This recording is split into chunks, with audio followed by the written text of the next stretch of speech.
2025년 1월 14일 화요일 아침을 여는 생명의 큐티 시간입니다.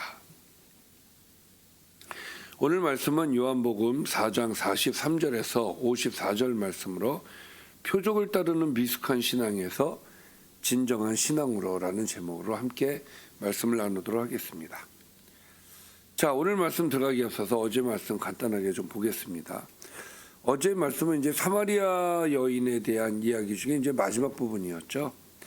자, 사마리아 여인이 예수님의 말씀을 듣고 이제 동네로 들어갑니다. 그리고 예수님에 대해서 말하죠. 그 사마리아 여인의 이야기를 들은 사람들이 예수님께로 나오기 시작을 합니다. 예수님은 제자들에게 자신의 양식, 나의 양식은 보내신 이의 뜻을 행하는 것이다 라고 말씀을 하셔요. 그리고 그의 일을 온전히 이루는 것이다 라고 말씀합니다. 그리고 예수님께서 사마리아인의 동네에 머무시는 동안 이틀 동안 머무셨죠. 예수님의 말씀을 들은 이들이 그분을 세상의 구주로 믿기 시작을 합니다. 여기까지가 어제 말씀이었죠. 자, 이제 오늘은 그 다음 말씀이 되겠습니다. 이틀이 지남에, 그러니까 사마리아에서 이틀을 묵으신 다음에 예수님께서 거기를 떠나 다시 갈릴리로 가십니다. 그러니까 유대에서 갈릴리로 가시는 그 길을 이제 사마리아를 통과했다고 말씀을 드렸죠. 자, 갈릴리로 가시며 친히 증언하시기를 선지자가 고향에서는 높임을 받지 못한다 하시고 갈릴리에 이르심에 갈릴리인들이 그를 영접하니, 그러니까 44절 말씀은 나사렛이라고 하는 동네를 가시지 않고 갈릴리, 물론 이제 전체적으로 봤을 때는 갈릴리 지방이긴 합니다만은 이제 갈릴리에 가서 이제 사람들에게 말씀을 전했다는 이야기가 되는 거예요. 그래서 갈릴리에 가서 말씀을 전하니까 갈릴리에서 사람들이 그를 영접하니, 이는 자기들도 명절에 갔다가 예수께서 명절 중 예루살렘에서 하신 모든 일을 보았음이더라. 그러니까 예루살렘에서 지금 올라오셨잖아요. 그 예루살렘에서 하신 일을 본 사람들이 그 안에 있었던 겁니다. 그래서 갈릴리에서도 이제 예수님이 크게 이제 이슈가 되기 시작을 하였다는 이야기가 되겠습니다. 자, 그리고 예수님께서 다시 갈릴리 가나에 이르시니 전에 물로 포도주를 만드신 곳이라. 예전에 물로 포도주를 만드셨던 그 가나 혼인잔치에 때 있었던 일이 있었죠. 그곳에서 왕의 신하를 만나게 됩니다. 왕의 신하가 있어 그의 아들이 가버나움에서 병들었더니, 그러니까 병이 든 아들이 있는 신하를 예수님께서 이제 만나게 되죠. 자, 왜냐하면 그가 찾아왔기 때문에 그래요. 그가 예수께서 유대로부터 갈릴리로 오셨다는 말씀을 듣고 가서 청하되 내려오셔서 내 아들의 병을 고쳐주소서 이렇게 이제 간청을 했겠죠. 아들이 죽게 되었기 때문에, 그러니까 그 이유가 그가 거의 죽게 되었기 때문이다라는 거예요. 아들이. 자, 이렇게 아들의 고침을 간절히 바라는 마음으로 예수님께 나왔을 때 예수님께서는 그에게 이렇게 얘기하시죠. 예수께서 이르시되 너희는 표적과 기사를 보지 못하면 도무지 믿지 아니하리라. 그러니까 사람들이 원하는 건 표적과 기사예요. 그분이 누구냐에 대해서 우리 포커스를 맞추고 그를 구주로 모셔드려야 되는데 예수님의 표적만을 바라본다는 것이죠. 그래서 좀 안타까워하시면서 주님께서 이 말씀을 하시는 거예요. 신앙이라고 하는 것은 표적과 기사를 보았을 때 신앙이 생기는 게 아니라 그런 것이 없어도 신앙을 가질 수 있는, 그가 나의 구주시라는 것을 표적과 기사가 없어도 믿을 수 있는 그런 성숙한 신앙이 되어야 되겠죠. 자, 신하가 다시 한번 간청을 하죠. 주여 내 아이가 죽기 전에 내려오소서. 뭐 그냥 예수님께 맡겨도 되지 않겠습니까?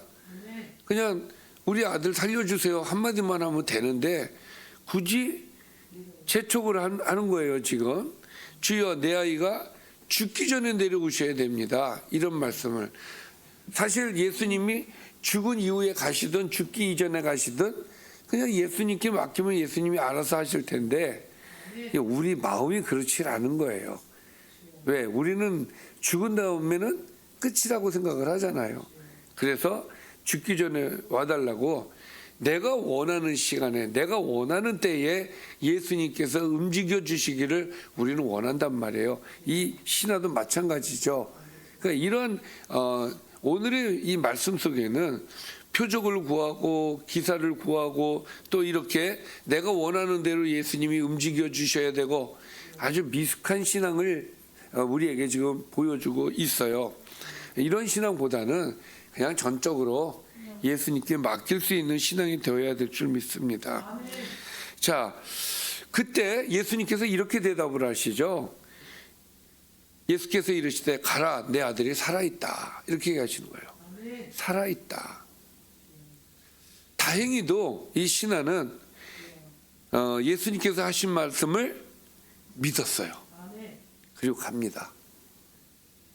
거기까지. 그러니까 그 이전에는 예수님 이렇게 해주세요 저렇게 해주세요 이렇게 하였다면은 지금은 살아있다 그러니까 아 예수님을 굳이 모시고 가지 않아도 되는구나라는 확신이 쓴 거죠. 그래서 예수님의 말씀을 믿고 그대로 집으로 가게 됩니다. 자 이제 집으로 가요. 자 내려가는 길에 종들을 만납니다. 종들을 만났는데 그 종들이 주인에게 아들이 살았다라는 것을 알려주기 위해서 오고 있었던 것이죠. 자 종들이 오다가 만나서 아이가 살아있다라는 소식을 전합니다.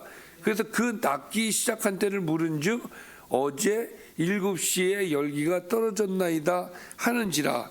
그러니까 이 말씀을 들은 그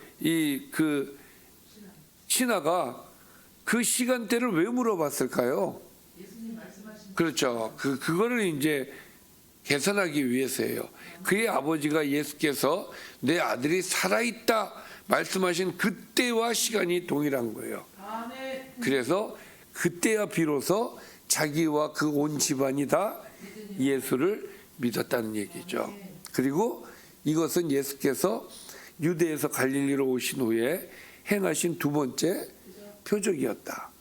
자, 요한복음에는 예수님의 표적이 7가지가 나옵니다. 그 중에 이제 오늘이 두 번째 이야기인데 오늘의 표적을 통해서 또 하나님의 아들이신 예수님께서는 본인이 하나님의 아들이신 것, 하나님의 보내심을 보낸 사람, 그러니까 보내신 이의 뜻이라는 표현을 쓰지 않습니까? 그러니까 주님께서는 이 표적을 통해서 본인이 하나님께서 보내신 하나님의 아들 구주 메시아라는 것을 이 사건을 통해서 우리에게 알리시고 특별히 말씀으로도 살릴 수 있다라는 그런 능력을 보여주시는 그런 사건이 되겠습니다. 자, 오늘 말씀을 좀 정리해 보겠습니다. 예수께서는 예루살렘에서 이제 갈릴리로 오셔가지고 이제 활동을 하시니까 예전에 예루살렘에서 능력을 행하시는 것을 본 사람들이 예수님이 여기 오셨다. 그래서 그 갈릴리인들이 예수님을 영접하였다는 것이고 또 왕의 신하가 등장을 하죠. 왕의 신하가 예수님께 와서 아들을 살려달라고 거듭 청하자 예수님은 그에게 아들이 살아있다라고 이야기를 하시죠. 그것을 그 신하가 믿습니다. 믿고 돌아가죠. 돌아가던 중에 예수님이 말씀하신 그때 아들이 나온 줄 알고 온 집안이 예수를 믿게 되었다라는 것이 오늘의 말씀입니다. 자, 주님은 죽은 자도 살리시는 하나님이시죠. 오늘은 이제 죽을 지경에 있는 아들을 살리셨습니다. 이것을 우리가 믿어야 됩니다. 우리가 말로만 혀로만 주님을 믿는 게 아니라 이것을 믿는 거예요. 하나님은 나의 아픔, 나의 문제, 이 모든 것을 해결하시는 분이시다. 내가 해결할 수 없는 모든 것들을 주님께서는 능력으로 행해 주신다. 오늘 말씀을 통해서 심지어는 죽을 지경에 있는 사람들까지도 하나님께서는 살려주심으로써 우리가 갖고 있는 문제를 해결해 주신다라는 것이죠. 그렇기 때문에 이것을 믿는 것이, 그런 나의 모든 것을 해결해 주시는 분이시다라는 것을 확신하는 것이 성숙한 신앙의 모습이다라는 것을 우리가 생각할 수가 있다라는 것이죠. 우리 모두 성숙한 신앙을 가집시다. 기도하겠습니다. 살아계신 아버지, 우리에게 믿음을 주시고 우리가 우리의 연약한 믿음이 성장할 수 있도록 이렇게 날마다 말씀을 주시니 감사드립니다.